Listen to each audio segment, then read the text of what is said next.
Hey everyone, this is your weekly episode of the Zephyr podcast where we talk about all things Zephyr, embedded, and other cool tech stuff. My name is Benjamin. I'm your co host. Hello, I'm Fabio. How are you doing, Benjamin? What's keeping you busy? Good. Back to some documentation work now that the release is well behind us. I'm back to some important, I guess, documentation work, some stuff that I had on the back burner, starting with something that will be very visible to folks, maybe even will be live by the time you folks listen to this episode, reworking the documentation homepage.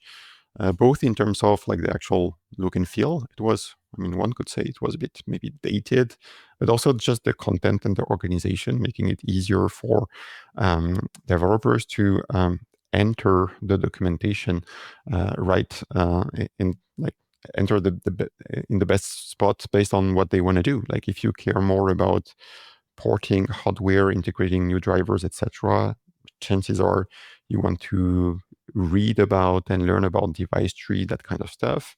If you're more a so-called application developer, you have a board that's already been like ported for you with all the peripherals, etc. You want to just build an app and use all the subsystems and services we have, then you probably care about a different set of and a different subset of the documentation. So yeah, trying to iterate on this. Like I said, there will probably be something that will be live imminently, but it's not finished and not finalized. We will likely iterate. And there's probably many other areas of the documentation that will be reworked and consolidated as sort of like a follow-up to this, organizing better the page where we have this huge dump of OS services. Like there's, I don't know, like 2 dozens, if not more, subsystems that are listed there with hardly any structure. It makes it hard for people who don't know what they're looking for in the first place to know what's available to them, right? So it works well as a reference, but we can probably do better. So yeah, always interested, and I'm actually seeing a lot of that these days. Certainly interested in getting help on that front. So I've seen several PRs this week of people adding new documentation pages, etc.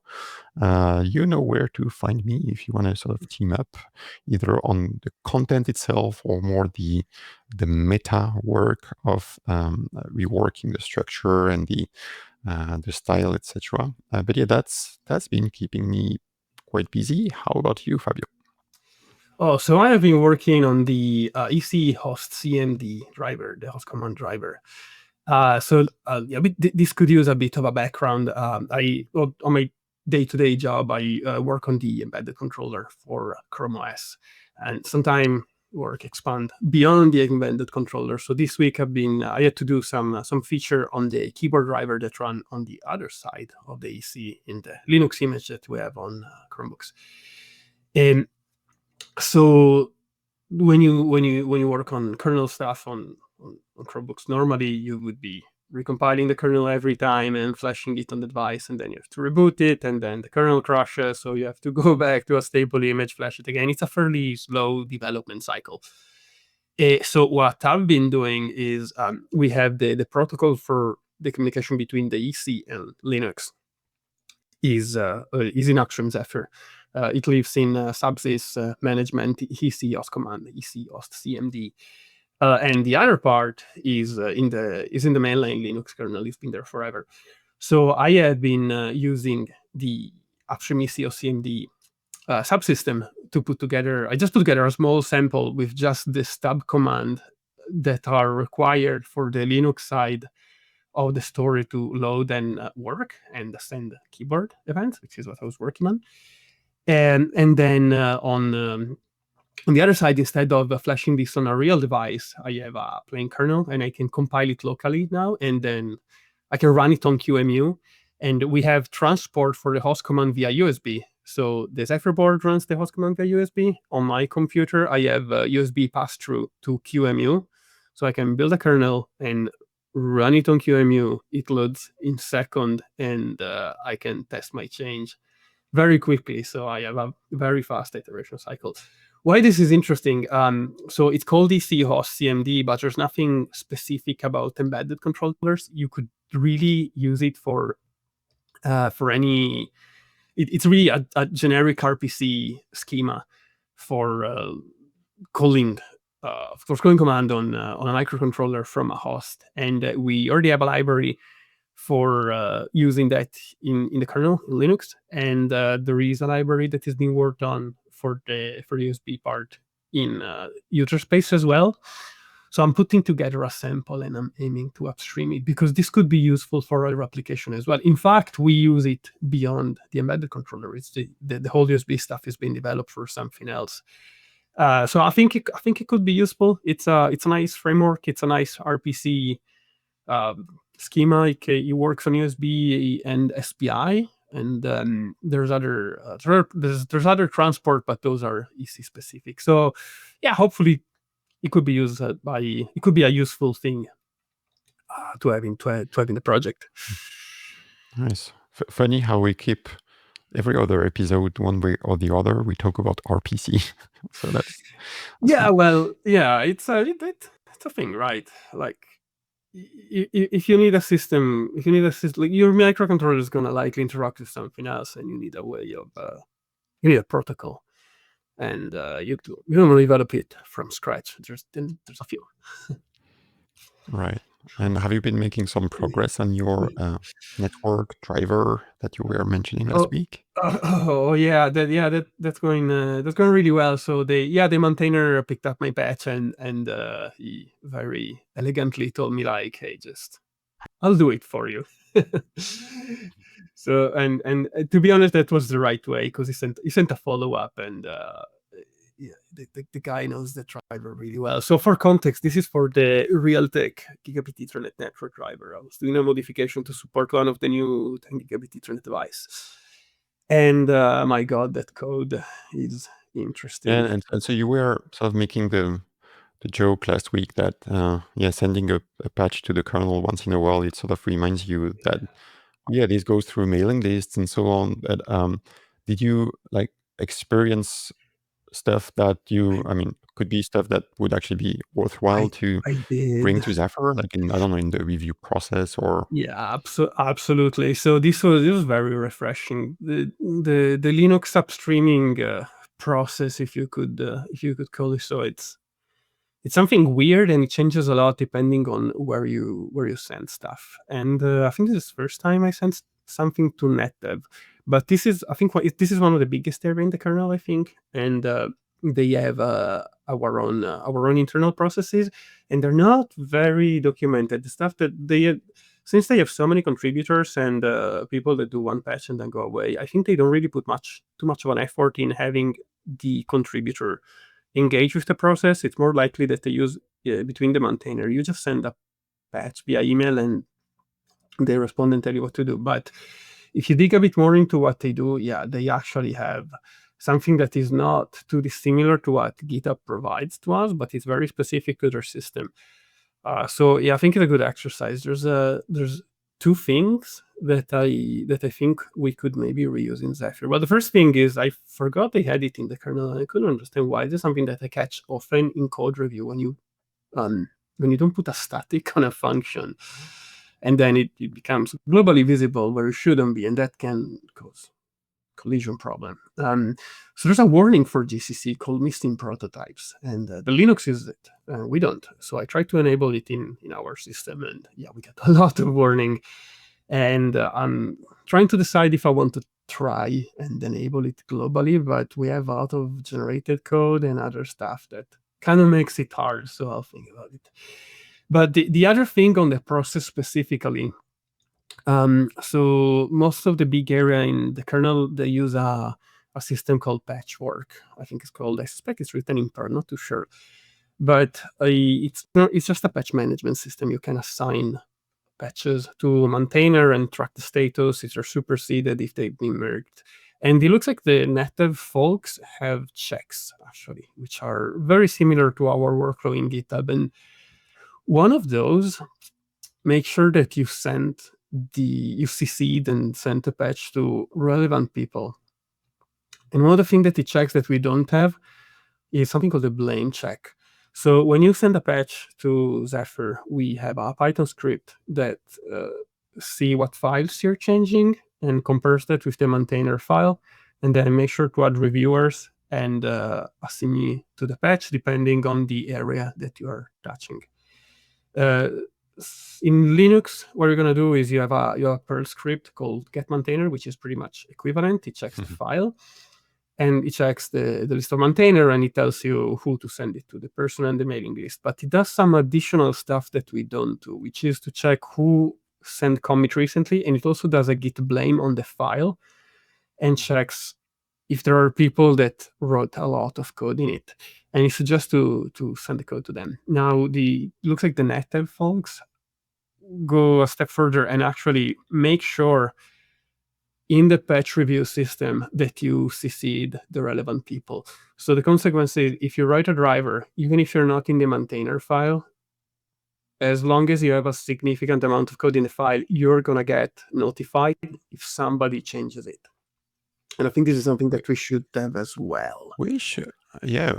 Well, there's already, at least GitHub has some support for that. Like when you look at the reviewers, like the list of like whatever area of the GUI where you typically add reviewers, it suggests people who recently edited the file, or actually it's even more than that. It's people who recently reviewed similar files or something like that. Yeah, but I think you we have could to add pull them them in. manually. Yeah, but we could either like pull them in systematically, or I don't dislike the idea of using git blame and adding all those people as CC them basically, like not necessarily making it mandatory or anything for them to review, but at least they would get the memo. I think the impression I had from doing this is that they care a bit more in spreading their work around, and it's probably because they have a lot of stuff, right?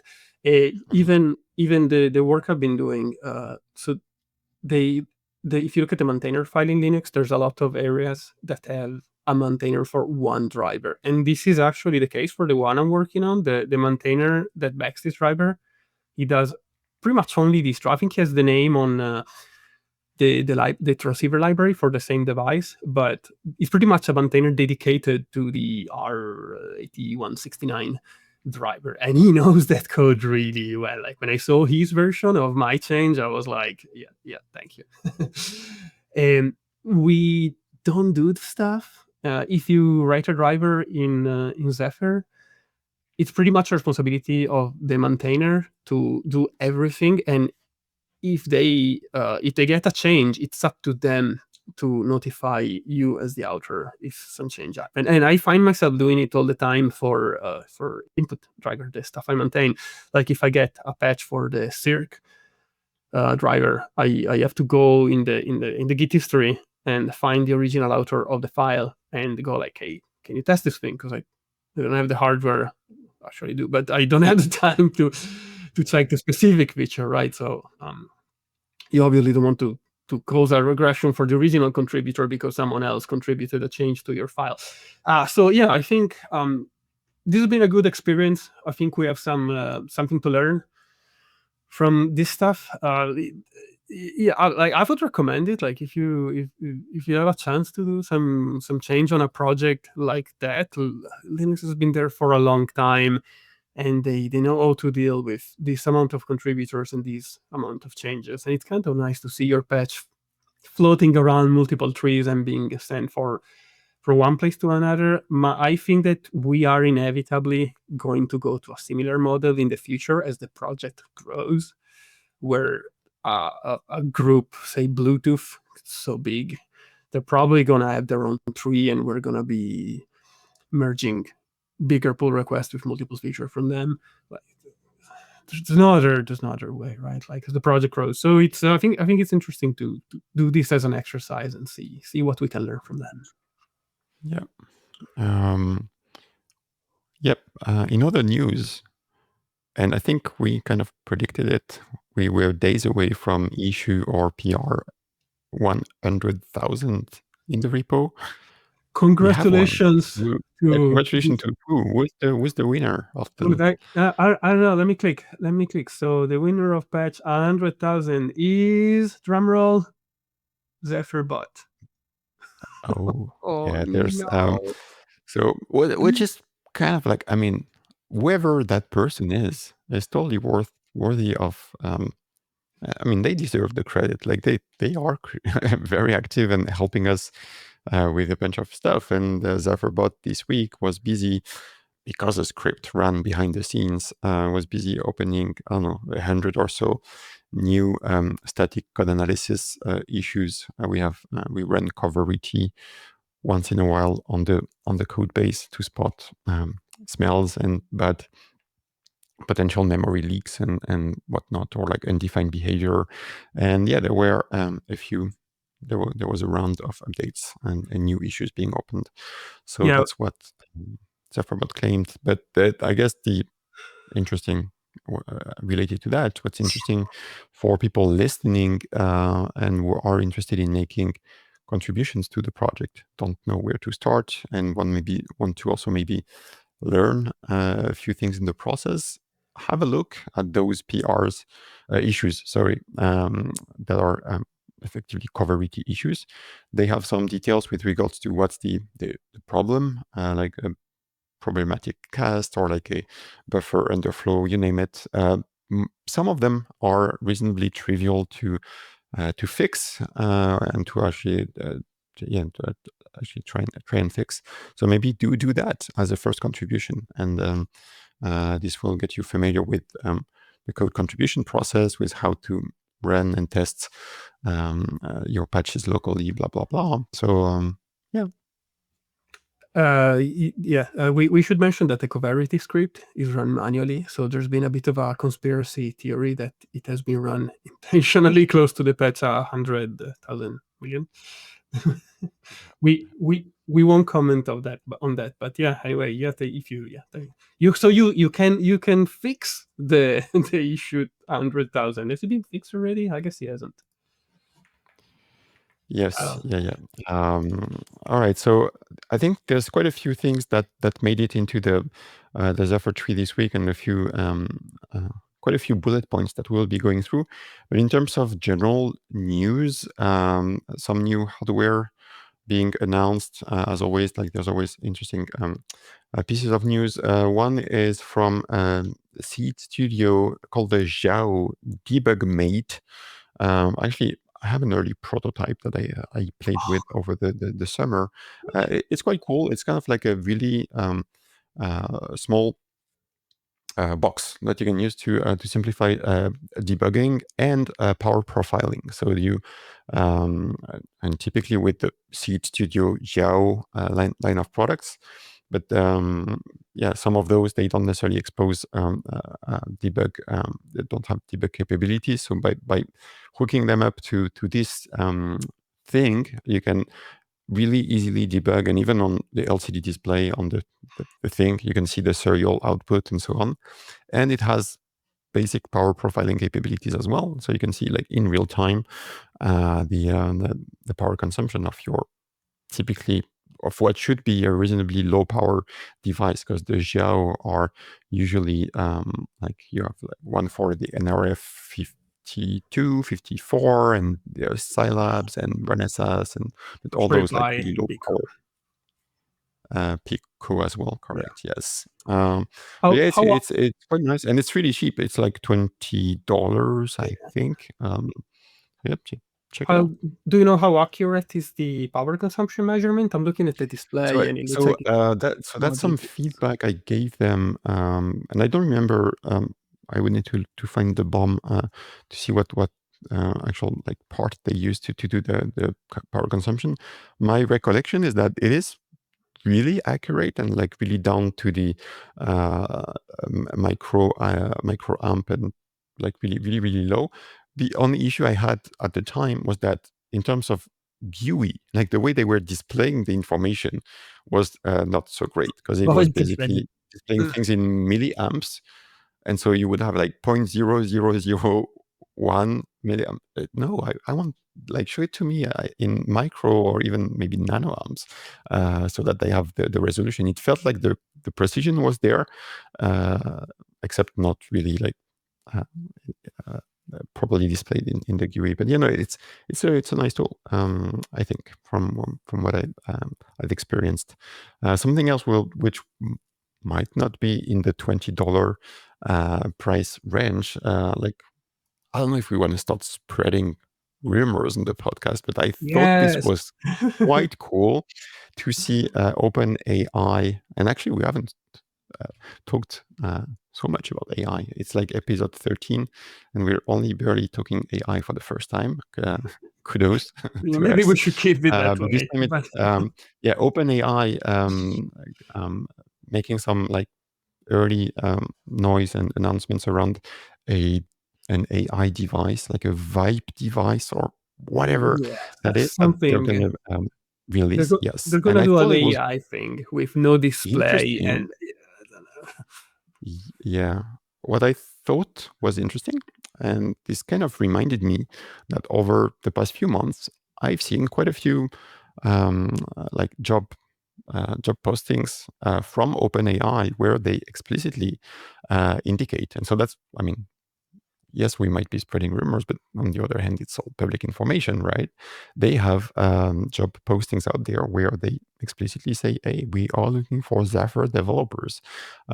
So who knows? This might be running Zephyr somewhere in there. That would be really cool, and maybe some of you actually are working on it. So, um, but that's we'll see. I don't think there's any timeline or anything very specific at this time. But yeah, Johnny Hive is kind of like working on it, so that's cool. Yeah, but it's interesting to see Zephyr, like the job offer explicitly mentioned Zephyr or TOS, right? Like they were not asking for Yeah, it's embedded not like development Autos experience. experience or they wanted mhm. they wanted Zephyr or TOS, networking wireless stack, BLE Wi-Fi, robotic system bring up, whatever that means, and the Linux kernel development. So it was very specific. And it's actually cool. I ended up searching for Zephyr TOS in the website, and yeah, there are companies asking for Zephyr specific experience. Just wow. So at least that part is not a secret. But Yes, I found that exciting. I guess we'll see in the next few months. Always exciting to see new products yep. showing up. Did you want to do before we move on, maybe to more like the Zephyr noteworthy pull requests and so on? I think you've been doing some additional reading and research. Last week we were talking a bit about flash memory and non-volatile storage and so on. Uh, do you want to The tell us more? the STM32 V8 is The back. V8, like right? Yes. Yeah, so we mentioned we briefly mentioned it last week, and one of the weird thing. Well, it was weird for me. I guess it was obvious for a bunch of people, and then some of them told me later in the chat on hash podcast on Zephyr Discord chat.zephyrproject.io. Join us. So in the announcement, they were talking about the device, and there's some more information about the package and stuff. But one of the things they said that it had like 4 meg of ENVM, embedded non-volatile memory, and I was like, why don't they just say flash?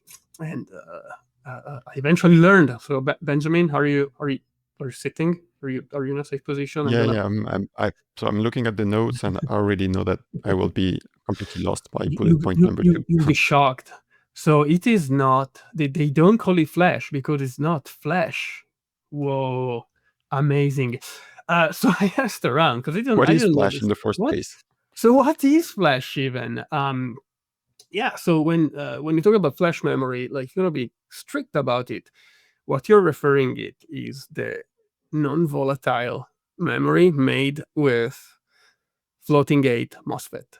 So it's a very specific implementation, and at least if I understand correctly, if not, correct me. So the like in roughly speaking, so each bit on the silicon is a MOSFET, and it has an extra gate, and the gate sits between the normal gate that it used for selecting the bit, and it can be charged or emptied for adding an offset to the selection signal, and then depending on whether it's charged or not, your bit is 1 or 0, which determines whether your bit reads 1 or 0. So apparently, so what I've been told is that this type of configuration is just not doable in advanced node processes.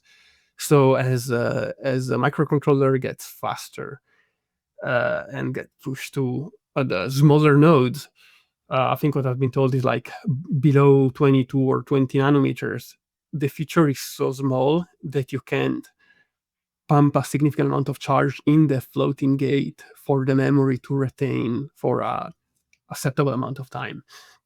Which was super interesting. So more advanced MCU that you see around, they either have external flash or they use alternative technology for the flash memory. For the for the non-volatile memory. And this is a thing that you can already see in current devices. So the most recent Nordic chips, the NRF54L and 54H, their memory where you load your code is either a MRAM or a RRAM, so a resistive memory or Magnetic and magnetic. resistive. Yeah. Yeah. And yeah, it's just a different thing, right? So the magnetic, I'm not too sure what the story is. The resistive one, they use some advanced material, which I didn't write down in the notes, and the material can be can be modified somehow to change the resistivity, and then that does not change over time, and then that is the building block you can use for your non-volatile memory. Now ST has its own thing because ST has its own fab, and what they used is something called PCM, phase change memory, I think. And yeah, their building block is sounds like a variation of the resistive RAM, but it's not Mhm. called a RAM. And yeah, the cell is this thing that can go through a heating cycle apparently, and we're gonna link the page that explains that from ST, which is very interesting. The stuff is beyond me, but trying to get an idea. So this element can go through a heating cycle, and depending on how it gets heated, it can become high resistance or low resistance, and you can use that to implement your memory. So it's a similarly to flash memory, you still have wear issues. So if you keep rewriting the same bits after, like the material gets physically ruined, and then it doesn't hold the bit anymore. So then you have to throw it away. You ruin your device. But the cool thing is that it seems like both MRAM, RRAM, and this PCM base thing, they don't have a raise block. So one of the problem with flash is that the circuitry to erase the bit to charge the floating gate is complex, and for this reason you don't erase the individual bits, you erase a whole block, and the block can get pretty big. Typically it's 4 kilobytes on small devices, but I've seen it on STM32H7, I think it's up to 128K. Why do you care? So if you're only running the code on your device, you don't really care, right? Like you don't do your West Flash, it's loaded, that's it. But it's becoming more and more popular to use to partition the flash and use part of the flash to save the configuration for your application, or even store data. Now, if you're storing data, you need to deal with wear leveling, which is why in Zephyr we have multiple subsystems to do that. NDS, ZMS, the setting subsystem, they all try to do something to avoid erasing the block every time. Now, with these new technologies, MRAM, RAM, PCM, you don't need to do that, and apparently some of the whole concept of erase block is so fundamental in some of these abstraction that it's been problematic. So if you have one of these things, you can take advantage of that by using a different way of writing data to the flash memory that's normally used for your application, and you don't have to deal with race blocks. So this is very interesting. We're gonna link the explanation of how this works from ST. So the annoying thing. Yeah, go ahead. But yeah, but one question or one thing that comes to mind is that, I mean, usually Flash is reasonably cheap, at least as opposed to RAM. Like, does this mean that this makes the storage memory or the non-volatile memory, it tends to be more expensive with those new technologies, or? Oh, this is a question for the guys that do silicon. I have no idea. Yeah, well, okay, that's maybe you could have like based on what you see on the typical data sheets, etc. Like, does it seem to cost more? But I guess it's mostly transparent, probably for the. I mean, you get a better chip. It has a slightly different technology underneath, but Well, what yeah. I've been told is this is not really an option, right? When you go to do a chip, you have Yes. to use the capability of the fab. So if you go to TSMC or Global Foundries, ST has their own fab, the flash memory is something specific, right? So the fab has to offer you the block for doing it, and apparently for these advanced technologies, it's just not available. So like you can pay as much as you want, you can't have it. I think for NAND memory, this is why they do 3D NAND. It's a term you probably heard for like the flash memory you have in your computer. And my understanding is that the reason why they went for this is for this reason, because the normal flat arrangement of chips was not of MOSFET was not working at the scale. So yeah, now what bothers me about this is that flash is it's a verb, right? Like you flash. We say that you flash your firmware. We how do you flash your firmware? With West Flash. And you access it using the flash subsystem that lives in driver flash, but now the flash is not a flash. So Yeah. this is gonna be a thing that's gonna bother me forever. And I understand the frustration from the people working on silicon that don't want to call it flash because it's not a flash, it's a non-volatile memory. But the NVMe name has already been claimed by Peter with his subsystem, so I think we're not gonna have it. So I'm afraid we're gonna have to put this name in the list of things that we call with the wrong name, together with Well, RJ45, like, DB9, ribbon cables. The list goes yeah, on. totally. Like I was telling you, the like earlier this week, I was working on like documentation stuff, trying to visualize better some of the services that we have. It turns out we have a bunch of services that have to do with storage, like we just mentioned, like settings and flash and file systems, etc. So I was like, okay, I'm gonna create a page, and it's gonna have like a nice icon to symbolize that this is all things storage. And what comes to mind? Well, I'm gonna use the floppy disk icon, right? And Oh, like, love it. yeah, I mean that we still use that everywhere, like in most like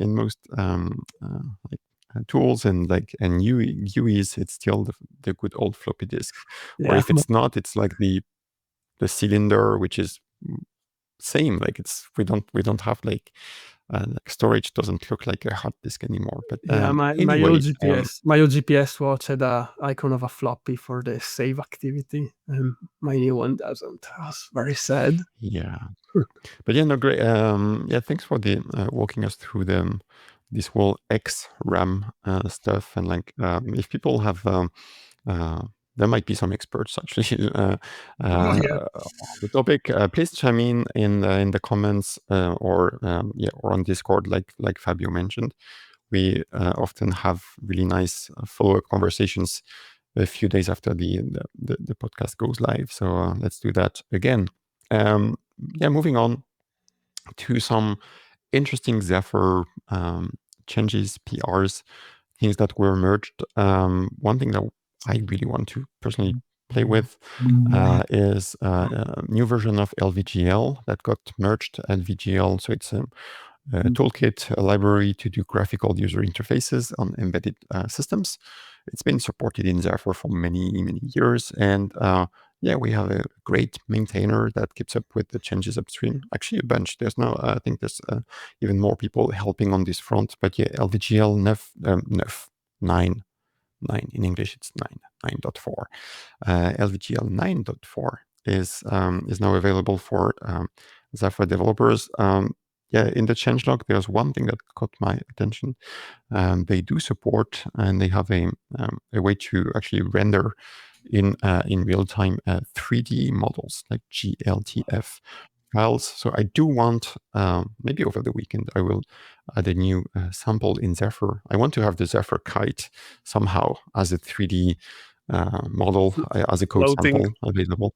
I think that would be cool. Yeah, no, this is really great. And I was actually, I was under the impression that somehow we had skipped a few versions and that we were lagging behind, and we were not basically having support for LVGL 9.3 until 4 just got added. But I was wrong. Like we are actually keeping up with the changes in LVGL upstream. So that's pretty nice to see.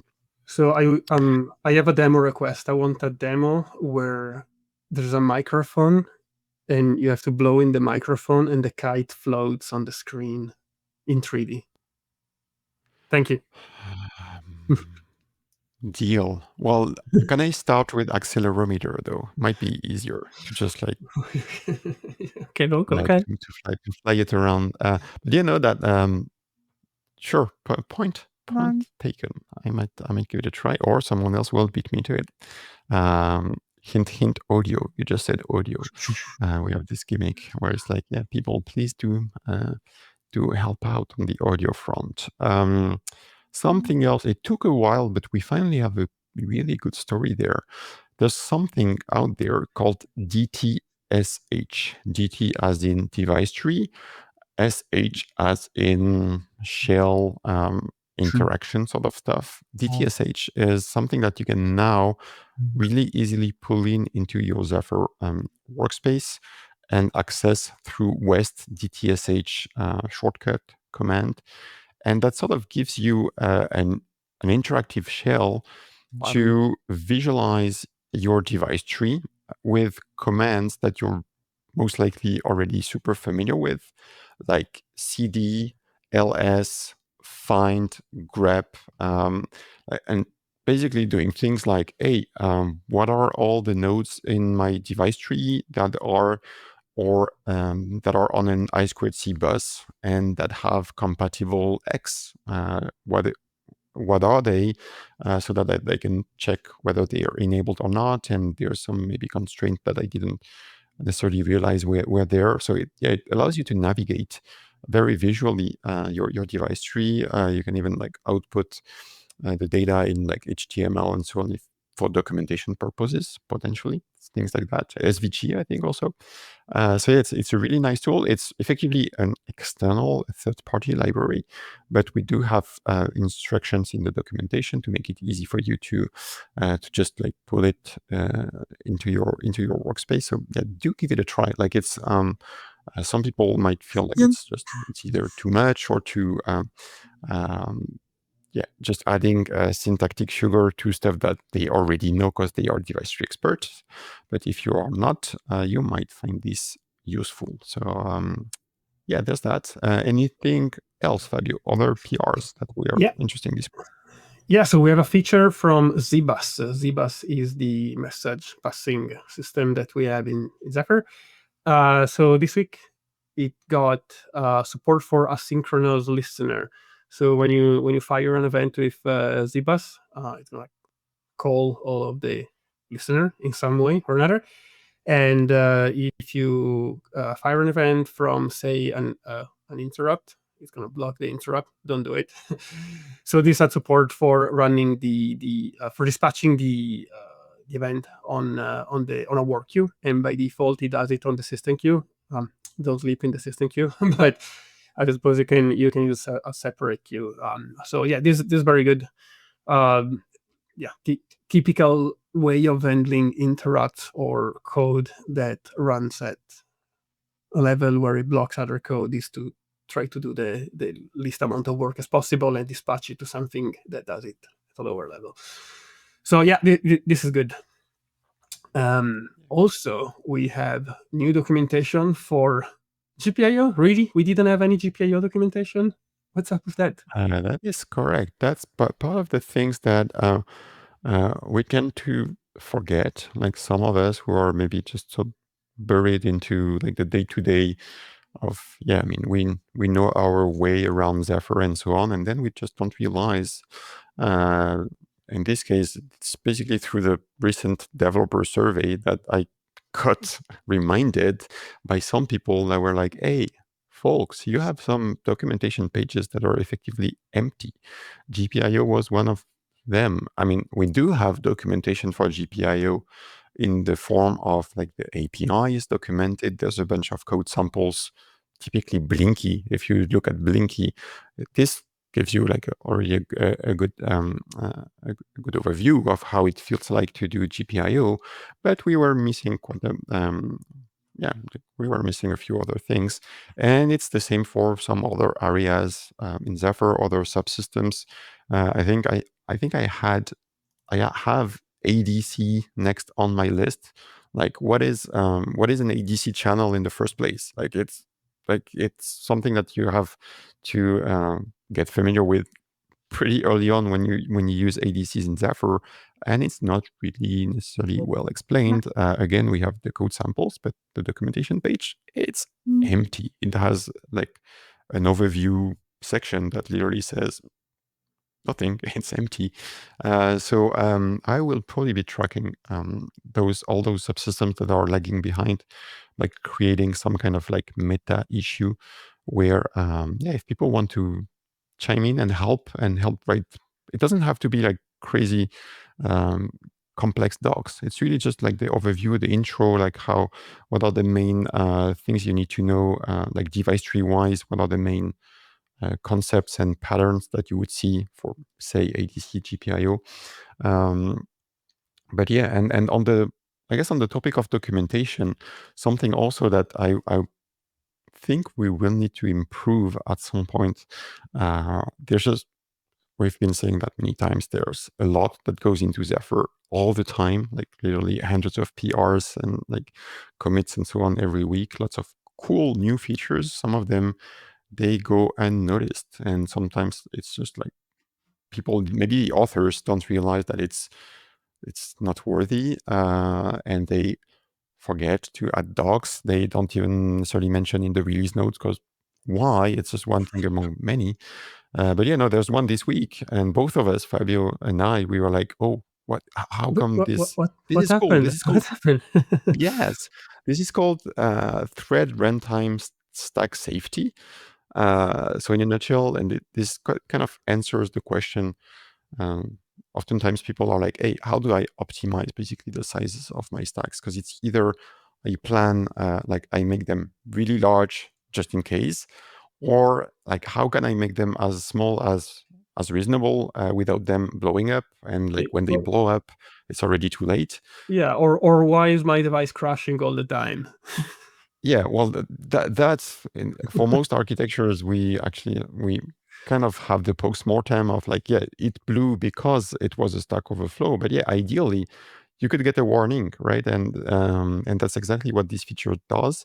You enable a kconfig, you set a threshold, which is basically going to be like, hey, whenever a stack has less than X% of free, like unused stack, whenever that happens, then you get a log and you get a warning or even like a custom callback being called. And that's awesome. Like I didn't look at the code details, but I'm pretty sure it's like just almost just a few lines of code to do this. But then it's so cool. Like it's great to have it.